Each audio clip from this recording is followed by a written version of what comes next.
என்றும் புதியது, பாடலென்றும் புதியது, பொருள் நிறைந்த பாடலென்றும் புதியது. முருகா உன்னை பாடும் பொருள் நிறைந்த பாடலென்றும் புதியது. முருகா உன்னை பாடும் பொருள் நிறைந்த பாடலென்றும் புதியது.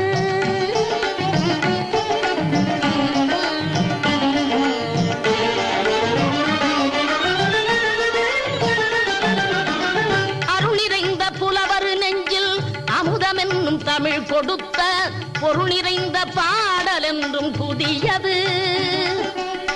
அருள் நிறைந்த புலவர் நெஞ்சில் அமுதம் என்னும் தமிழ் கொடுத்த பொருள் நிறைந்த பாடல் என்றும் புதியது. முருகன் என்ற பெயரில் வந்த அழகே என்றும் புதியது. முருகன்